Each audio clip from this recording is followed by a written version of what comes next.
গাজাকে ঝাঁঝরা করে দেওয়ার পরও দুর্দান্তভাবে টিকে থেকে দারুণ প্রতিরোধ গড়ে তুলছে ফিলিস্তিনি স্বাধীনতাকামী সংগঠন হামাস। গাজা শহরের পূর্বাঞ্চলের আল তুফাহ এলাকায় হামাস যোদ্ধাদের এক সফল হামলায় ইসরায়েলি বাহিনীর এক সেনা নিহত ও ৫ জন গুরুতর আহত হয়েছেন। শনিবার এই হামলার ঘটনা ঘটে বলে জানিয়েছে ইসরায়েল অধিকৃত অঞ্চলের গণমাধ্যমগুলো। ফিলিস্তিনের গণমাধ্যমগুলো জানায়, ইসরায়েলি প্রতিরক্ষা বাহিনী IDF এর বরাতে দেশটির মিডিয়াগুলো প্রতিবেদন তৈরি করেছে যে গাজার পূর্বাঞ্চলে একটি সাঁজোয়া যান লক্ষ্য করে হামলা চালানো হয়েছিল। ফিলিস্তিনি স্বাধীনতাকামী সংগঠনটির যোদ্ধাদের এই হামলায় একজন ইসরায়েলি সেনা কর্মকর্তা নিহত ও ৫ সেনা আহত হয়েছেন, যাদের মধ্যে কয়েকজনের অবস্থা আশঙ্কাজনক।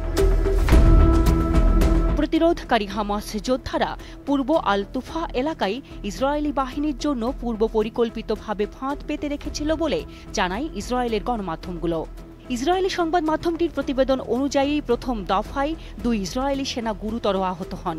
এরপর যখন উদ্ধারকারী দল ঘটনাস্থলে পৌঁছানোর চেষ্টা করছিল, তখন একটি পুঁতে রাখা বিস্ফোরক বিস্ফোরিত হয়। এতে এক সেনা কর্মকর্তা নিহত ও ২ সেনা সদস্য আহত হন।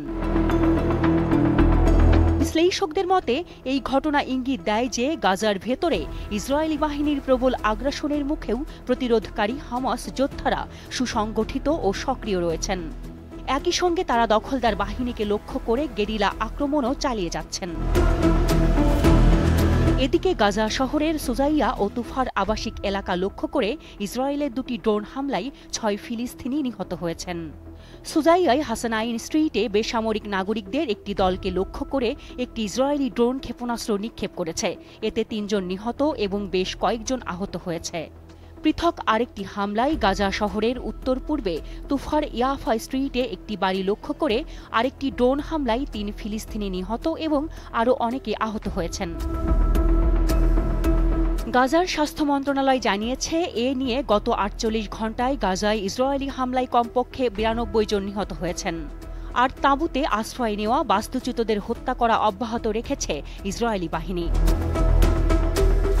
এমন পরিস্থিতিতে জাতিসংঘের বিশ্ব খাদ্য কর্মসূচি একটি জরুরি সতর্কতা জারি করে বলেছে, গাজায় এখন খাদ্যের প্রয়োজন, কারণ লাখ লাখ মানুষ ক্ষুধা তৃষ্ণায় কাতর।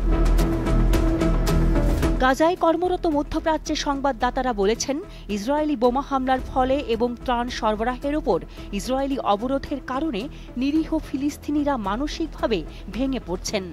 গাজার স্বাস্থ্য মন্ত্রণালয়ের তথ্য অনুযায়ী গাজার ইসরায়েলের ১৮ মাসের আগ্রাসনে এ পর্যন্ত ৫১,০০০-এর বেশি ফিলিস্তিনি নিহত এবং ১,১৬,৫০৫ জন আহত হয়েছেন। গাজার সরকারি মিডিয়া অফিস তাদের মৃতের সংখ্যা হালনাগাদ করে জানিয়েছে, ধ্বংসস্তূপের নিচে নিখোঁজ হাজার হাজার মানুষকে মৃত বলে ধরে নেওয়া হচ্ছে, যা নিয়ে প্রকৃত প্রাণহানির সংখ্যা ৬২,০০০-এরও বেশি।